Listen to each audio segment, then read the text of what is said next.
Good afternoon students.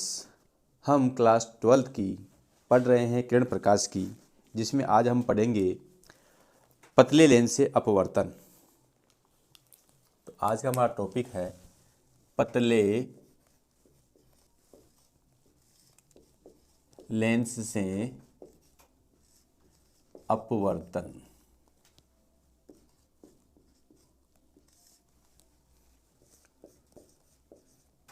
Refraction of thin lens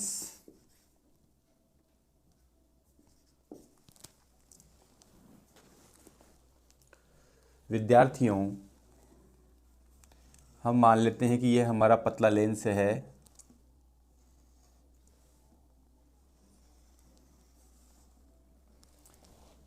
यह हम पतला लेंस उत्तल भी ले सकते हैं और अवतल लेंस भी ले सकते हैं।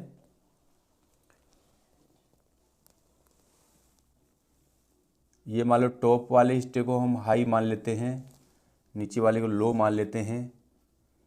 यहाँ पे इसका ध्रुव P1 है, यहाँ ध्रुव P2 है।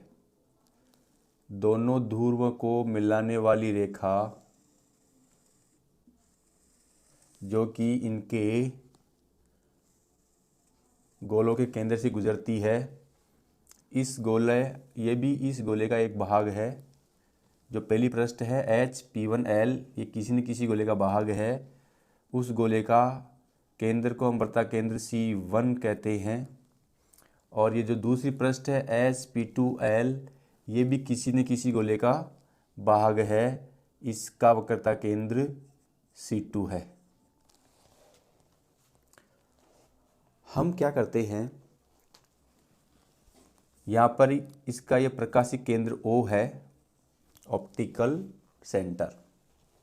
और हम ये जानते हैं कि C2P1O P2C1 को मिलाने वाली रेखा इस पतले लेंस की मुख्य अक्ष है। अब हम ये मानते हैं कि यहाँ पर कोई ऑब्जेक्ट रखा है, उस ऑब्जेक्ट को हम O ले लेते हैं और इस ऑब्जेक्ट से एक प्रकाश की किरण इस प्रथम पृष्ठ पर आपतित करते हैं। विद्यार्थियों, क्योंकि ये जो पतला लेंस है ये कांच का बना हुआ है, तो इसके अंदर माध्यम सघन होगा।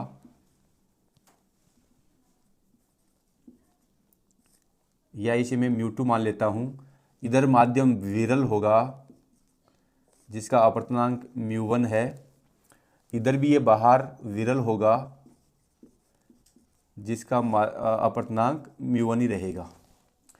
अब दूसरे शब्दों में यूँ कह सकता हूँ कि मैंने बिंब O से एक आपतित प्रकाशन विरल माध्यम से सघन माध्यम में परावर्तित होगी।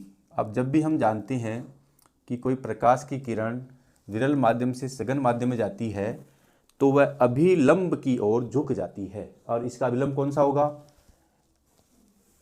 इसका केंद्र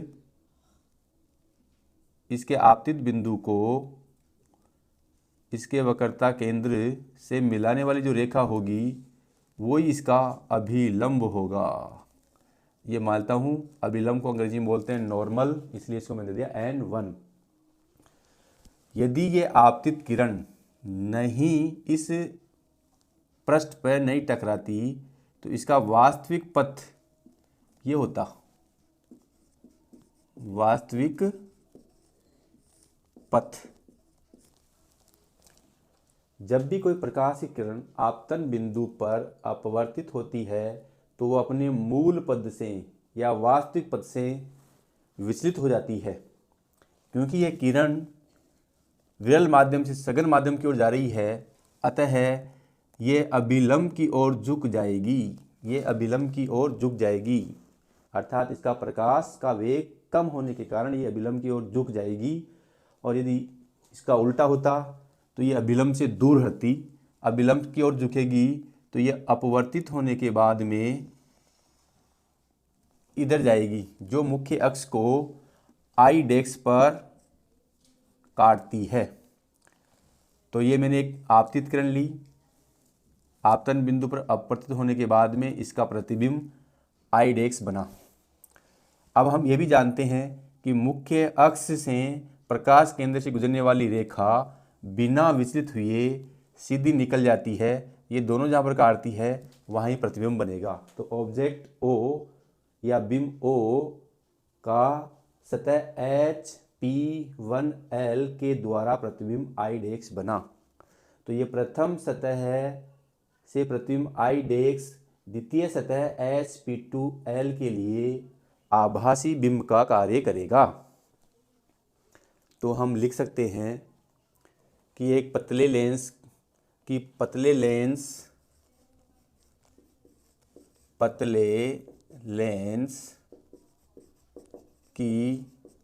पृष्ठ HP1L से प्रतिबिंब आइडेक्स बनाया। पतले लेंस की पृष्ठ HP1L से प्रतिबिंब आइडेक्स बनाया। हम चाहे तो ये भी लिख सकते हैं बिंब O से आपतित किरण पृष्ठ HP1L पर आपतन बिंदु से अपवर्तित होकर मुख्य अक्ष को आइडेक्स पर काटती है।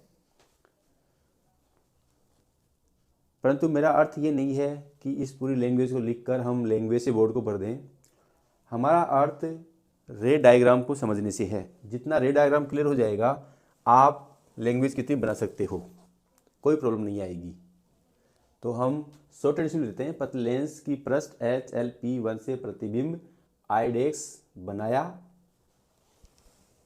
यह प्रतिबिंब, यह आइडेक्स द्वितीय सतह के लिए या द्वितीय पृष्ठ के लिए या द्वितीय, यह आइडेक्स दूसरी पृष्ठ HP2L के लिए, HP2L के लिए आभासी बिंब की भांति व्यवहार करती है।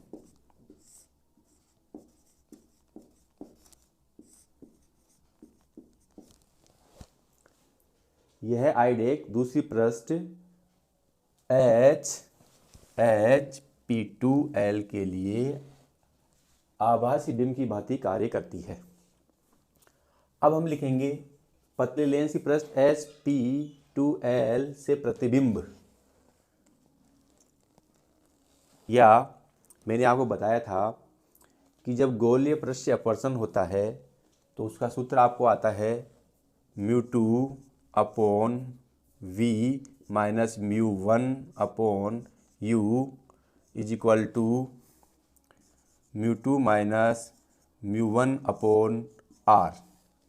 हम जानते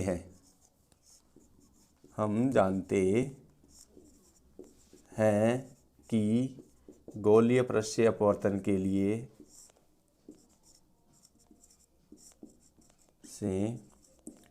अपवर्तन सूत्र से। अब यहाँ पर v क्या है? प्रतिबिंब की प्रकाश केंद्र से दूरी, जो कि प्रतिबिंब की प्रकाश केंद्र से दूरी हमारी, हम मानते हैं v डेक्स है, और प्रकाश केंद्र से बिंब की दूरी हमारी u है। तो हमारा सूत्र क्या जाएगा? और दूसरा, इस प्रकाश केंद्र से वक्रता केंद्र C1 की दूरी R1 है। हम ये भी जानते हैं कि प्रकाश केंद्र से प्रकाश की दिशा में दूरी धनात्मक लेंगे, R1 धनात्मक होगा, v डेक्स धनात्मक होगा, परंतु प्रकाश केंद्र से प्रकाश की विपरीत दिशा में दूरी ये u माइनस में आएगा। लेकिन हमने जब गोलीय पृष्ठ से अपवर्तन का सूत्र पढ़ा था तो माइनस का वेरिएशन पहले इसमें कर दिया था, इसलिए यहाँ दोबारा से माइनस में परिवर्तन करना गलती करने के समान है। तो हम क्या करेंगे, केवल u v में ही चेंज करेंगे। तो ये हो जाएगा आपका μ2, प्रतिबिंब की दूरी यहाँ पर v डेक्स है, μ1 बिंब की दूरी u की u ही है, μ2 माइनस μ1 अपॉन त्रिज्या यहाँ r1 है। ये हो जाएगा समीकरण नंबर 1। फिर दूसरा लिखेंगे हम, पतले लेंस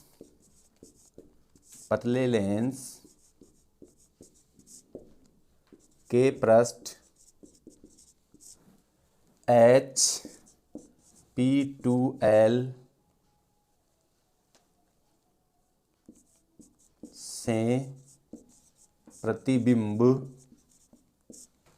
अब देखो, ये आभासी प्रतिबिंब कार्य कर रहा है, तो ये किरण इस पर आपतित होगी तो इसके लिए ये वाला अभिलंब का कार्य करेगा।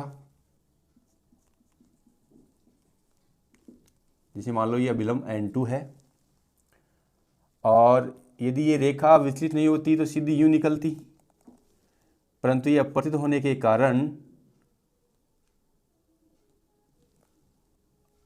अभिलंब की ओर झुक जाती है, और ये यहाँ पर पहले वाली जो मुख्य अक्ष के थ्रू प्रकाश के अंदर जाएगी बिना विचलित निकल जाती है, जिसको I पर काटती है, जो कि प्रकाश केंद्र से V दूरी पर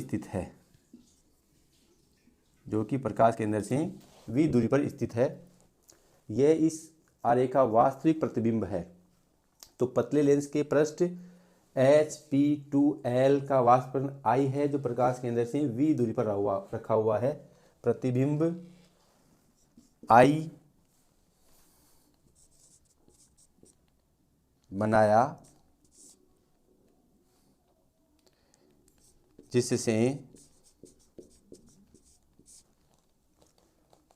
जिससे गोलीय पृष्ठ HP2L के लिए सूत्र निम्न होगा। ये हम जानते हैं कि जब एक पृष्ठ से दूसरी गोलीय पृष्ठ का अपवर्तनांक का सूत्र निकालते हैं, तो यहाँ μ1 को हम क्या रख देंगे, μ2, और μ2 क्या देंगे, μ1। तो यह μ2 क्या जाएगा, μ1। v' क्या थी, प्रतिबिंब की प्रकाश केंद्र से दूरी। अब यहाँ पर प्रतिबिंब की प्रकाश केंद्र से दूरी क्या है, v। तो v' क्या जाएगा, v आ जाएगा, माइनस μ1 को हम क्या कर देंगे, μ2। ये क्या है, u। बिंब की प्रतिबिंब दूरी, तो ये आभासी बिंब I' था, जो कि बिंब का कार्य कर रहा था, और इस बिंब की प्रतिबिंब दूरी क्या है, v'। तो यहाँ पर आ जाएगा v', और ये μ2 फिर μ1 हो जाएगा, और μ1 μ2 हो जाएगा। त्रिज्या ऐसी क्या है, r2। यहाँ से यहाँ, क्योंकि इस सूत्र में परिवर्तन हम पहले से कर चुके हैं, इसलिए यहाँ चिन्ह को माइनस में नहीं लेंगे। ये हो गया आपका समीकरण नंबर 2। अब हम क्या करेंगे, समीकरण 1 व समीकरण 2 का योग करने पर, समीकरण 1 व 2 का योग करने पर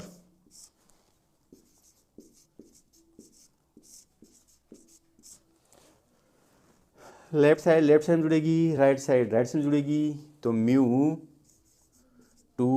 upon v' minus μ1 upon u plus μ1 upon v minus μ2 upon v'।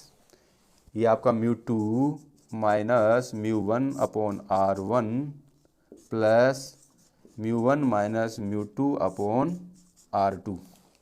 आप देख रहे होंगे कि लेफ्ट हैंड साइड में μ2 अपॉन v' और μ2 अपॉन v' कैंसिल होते हैं, और क्या बचता है, μ1 upon v minus μ1 upon u बराबर μ2 माइनस μ1 अपॉन r1। यदि मैं यहाँ से माइनस कॉमन ले लूँ तो प्लस वाला माइनस हो जाएगा और माइनस वाला प्लस हो जाएगा r2। मैं चाहूँ तो इसमें और इसमें से μ1 कॉमन ले सकता हूँ, तो μ1 कॉमन आएगा तो ये बचेगा 1/v माइनस 1/u, और इन दोनों में से μ2 माइनस μ1 कॉमन है तो equal to μ2 minus μ1 1/r1 minus 1/r2। अब मैं आगे चाहूँ तो μ1 का दोनों पक्ष में भाग लगा सकता हूँ। μ1 का भाग लगाने पर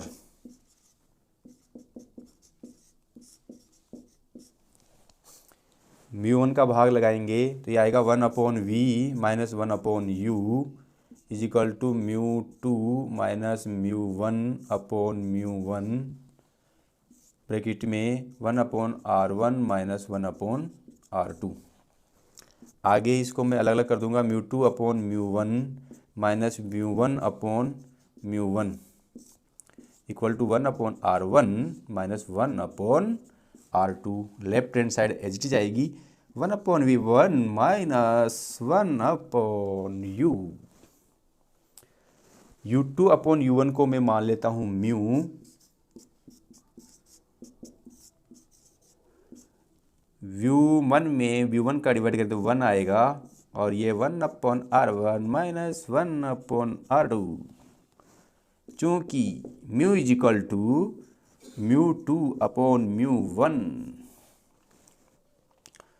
ये हो जाएगा हमारा समीकरण नंबर 3। अब यहाँ एक हम कल्पना करेंगे, जब आपका बिंब अनंत पर हो, जब बिंब अनंत पर होता है तो प्रतिबिंब फोकस पर बनता है।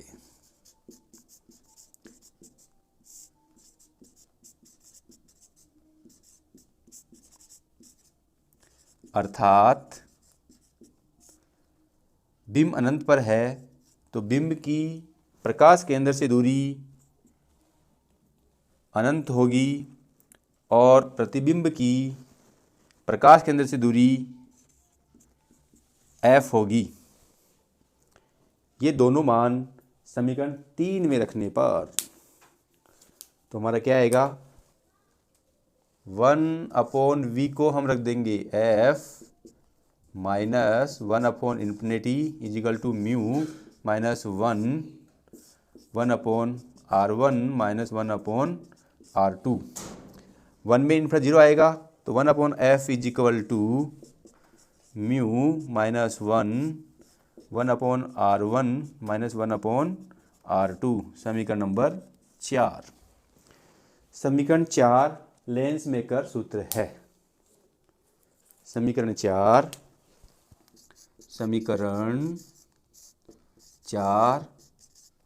लेंस मेकर सूत्र है। देखो, पतले लेंस से अपवर्तन लिख दें या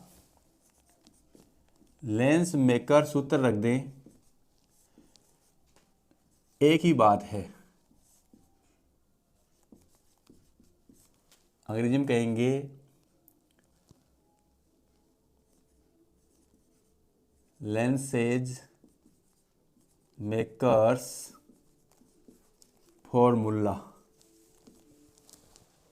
एग्जाम में पतले लेंस का अपवर्तन समझाइए या लेंस मेकर सूत्र प्रतिपादित कीजिए या समीकरण 4 का व्यंजक को प्रतिपादित कीजिए, तीनों ही चीज़ों में हम ये वाली प्रक्रिया यूज करेंगे।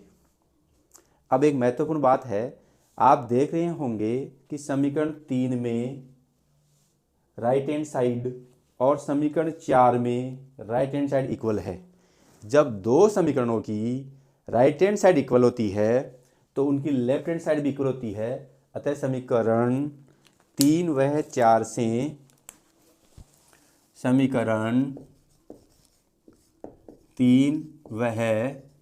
से 1/f is equal to 1/v minus 1/u। जो कि लेंस सूत्र है। ये लेंस सूत्र हम दूसरी विधि से भी निकाल सकते हैं, परंतु हमें लेंस मेकर सूत्र की रचना तो वैसे ही करनी होती है। इस विधि से लेंस सूत्र निकालना आसान है। लेंस सूत्र का इस्तेमाल करते समय दो बातों का याद रखना है। नंबर 1, UVF को चिन्ह सहित रखना है। नंबर 2, UVF की इकाई समान होनी चाहिए। अब नेक्स्ट हम देखेंगे कि जो पतले लेंस से अपवर्तन है या लेंस मेकर सूत्र है वो उत्तल लेंस में किस रूप में होगा और अवतल लेंस में किस रूप में होगा। अब आप इसका स्क्रीनशॉट ले सकते हैं। तो आशा है कि आपने स्क्रीनशॉट ले लिया होगा। तो मैं आगे बताता हूँ कि पतले लेंस से उत्तल लेंस के लिए लेंस मेकर सूत्र कैसे होगा और अवतल लेंस के लिए लेंस मेकर सूत्र कैसे होगा। हम जो लेंस मेकर सूत्र समीकरण 4 बनाया है इसी को आधार मानकर उत्तल लेंस के लिए और अवतल लेंस के लिए लेंस मेकर सूत्र बनाएंगे। उत्तल लेंस के लिए लेंस मेकर सूत्र और नीचे लिख देंगे अवतल लेंस के लिए लेंस उत्तल लेंस के लिए लेंस मेकर सूत्र। हम ये जानते हैं कि उत्तल लेंस की शेप पतले लेंस जैसी होती है और यहाँ पर इसका प्रकाशिक केंद्र O होता है। अब यदि प्रकाशिक केंद्र से हम प्रकाश की विपरीत दिशा में जाते हैं और प्रकाशिक केंद्र से प्रकाश की दिशा में जाते हैं तो इधर हमारी त्रिज्या R1 है और इधर हमारी त्रिज्या R2 है। क्योंकि ये प्रथम पृष्ठ है जो किसी न किसी गोले का भाग है तो प्रथम पृष्ठ से त्रिज्या R1 और द्वितीय पृष्ठ से त्रिज्या R2। तो हम जानते हैं कि प्रकाश की विपरीत दिशा में जाएंगे तो दूरी माइनस में लेंगे और प्रकाश की दिशा में जाएंगे तो दूरी प्लस में लेंगे। तो ये आप ये जान गए होंगे कि R2 अपना माइनस में होगा, R1 हमारा प्लस में होगा। इसका उपयोग समीकरण 4 में करने पर अतः समीकरण 4 से 1/f = म्यू माइनस 1/R1 में कोई परिवर्तन नहीं करना है, माइनस R2 क्या जाएगा माइनस R2। तो ये आपका जाएगा 1/f = mu minus 1/R1 minus minus plus हो जाएगा 1/R2। Equation number 5। ऐसे ही हम अवतल लेंस इस टाइप का होता है आपका, जिसमें ये प्रथम पृष्ठ होता है, ये इसका प्रकाशिक केंद्र होता है। इधर जो दूरी जाएगी वो प्रकाश किरण की विपरीत दिशा में जाएगी, इधर जो दूरी जाएगी वो प्रकाश की दिशा में जाएगी। ये आपका प्रथम गोला है इसलिए इसकी त्रिज्या R1 और ये द्वितीय गोला है इसलिए इसकी त्रिज्या R2। R2 प्रकाश की दिशा में होने से प्लस में होगा और ये R1 प्रकाश किरण की दिशा विपरीत होने से माइनस में होगी। अब ये माइनस R1 R2 समीकरण 4 में रखने पर तो पुनः समीकरण 4 से 1/f = mu minus 1/-R1 minus 1/R2। ये माइनस और ये माइनस दोनों से कॉमन बाहर निकालेंगे तो 1/f = minus mu 1 minus 1/R1 plus 1/R2। ये आपका हो जाएगा समीकरण नंबर 6। इस प्रकार उत्तल लेंस के लिए लेंस मेकर सूत्र आपका ये होगा और अवतल लेंस के लिए लेंस मेकर सूत्र आपका ये होगा। अब हम नेक्स्ट पढ़ेंगे पतले लेंसों का संयोजन। मैं चाह रहा हूँ कि थोड़ा वीडियो बड़ा बनेगा, आप चिंता न करिए। और ये पतले लेंस वाला टॉपिक खत्म हो जाएगा, जो कि बोर्ड एग्जाम 2022 के लिए अति महत्वपूर्ण प्रश्न है। अब आप इसका स्क्रीनशॉट ले लीजिए।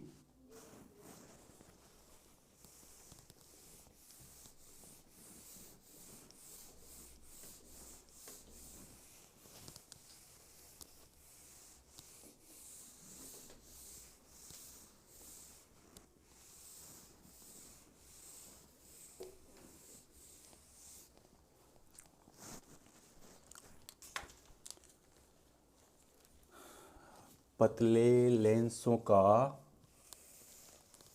संयोजन।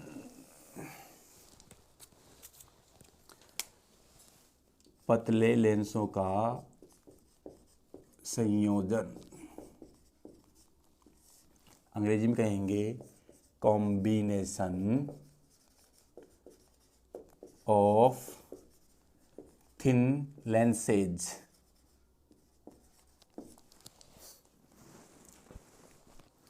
प्यारे बच्चों, पतले लेंसों का संयोजन का मतलब ये है कि जब दो या दो से अधिक पतले लेंसों को संपर्क में रखा जाता है तो इस प्रक्रिया को हम कहते हैं पतले लेंसों का संयोजन।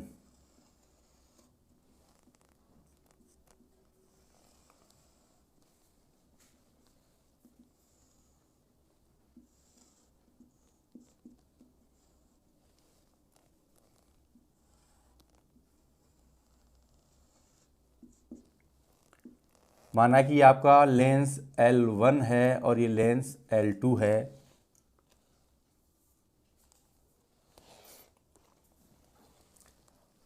और ये इन दोनों संपर्क लेंसों का मुख्य अक्ष है। यहाँ पर एक बिंब O रखा है, इस बिंब का प्रतिबिंब हमें बनाना है। हम क्या करते हैं, बिंब 1 से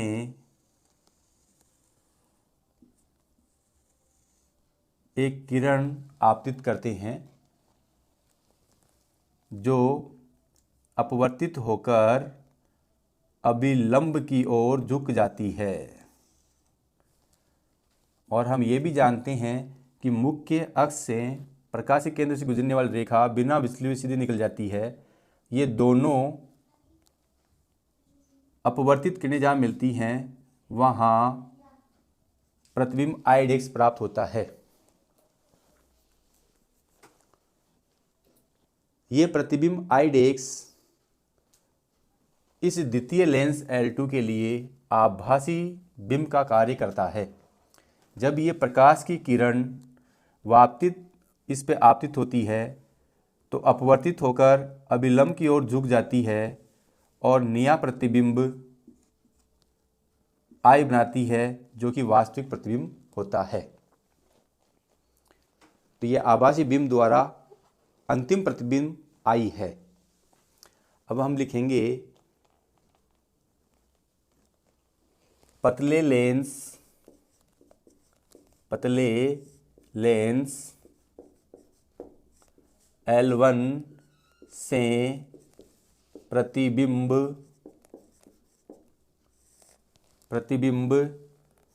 आइडेक्स में लेंस सूत्र से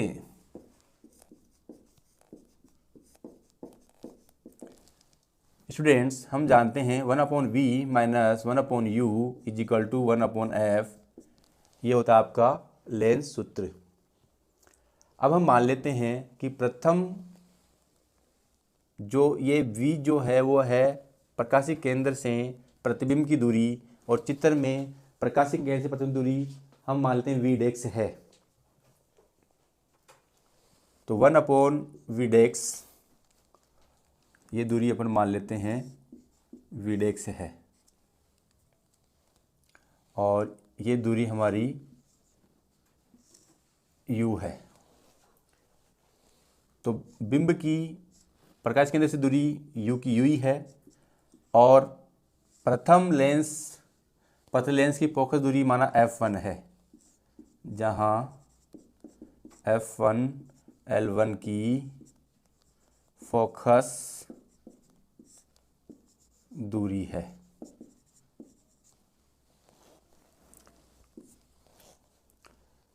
ये मान लेते हैं आपका समीकरण नंबर 1 और ये समीकरण नंबर 2। सिमिलरली हमने देखा कि जो प्रथम लेंस है उसका प्रतिबिंब आइडेक्स इस दिशा लेंस L2 के लिए आभासी बिंब का कार्य करता है। जैसे ये आभासी बिंब अपवर्तित होता है तो पुनः ये मुख्य अक्ष को I पर काटता है, जिसकी प्रकाशीय केंद्र से दूरी V है और बिंब की दूरी प्रकाशीय केंद्र से V' है। तो पतले लेंस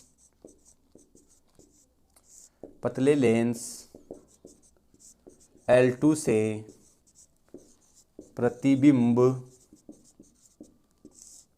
I में लेंस सूत्र से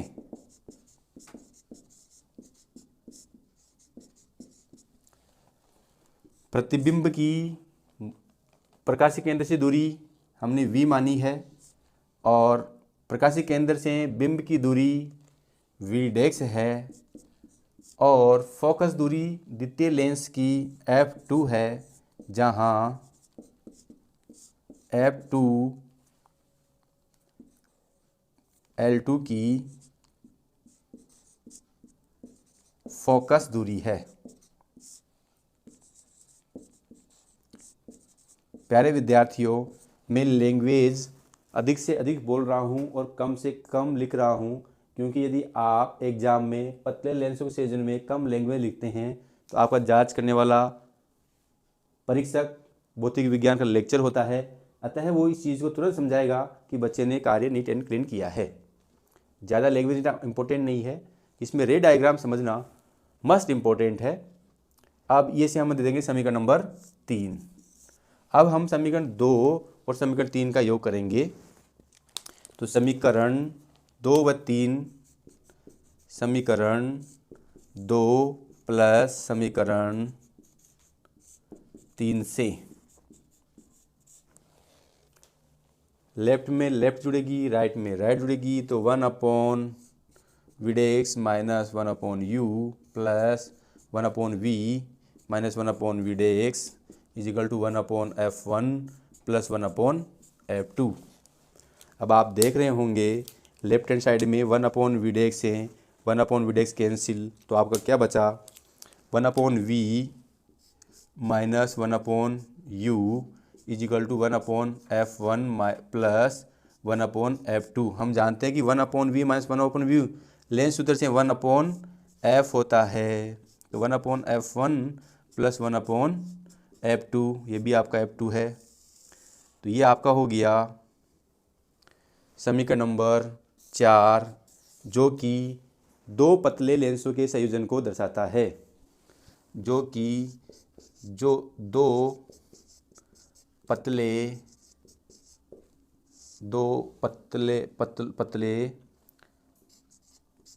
लेंसों के संयोजन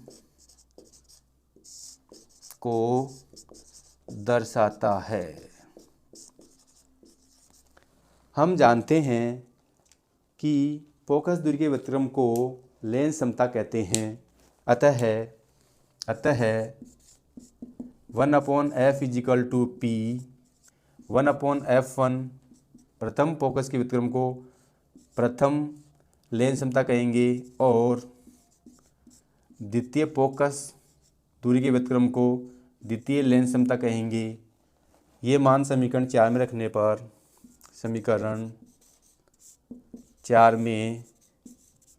रखने पर P is equal to P1 plus P2, अर्थात लेंस समता दिए गए पतले लेंसों की समता के योग के बराबर होती है। अर्थात लेंस समता दो पतले लेंसों की समता के योग के बराबर होती है। अब आप इसका स्क्रीनशॉट ले सकते हैं। तो डियर स्टूडेंट्स, मेरे चैनल को आप लाइक, सब्सक्राइब और कमेंट करना नहीं भूलें। धन्यवाद।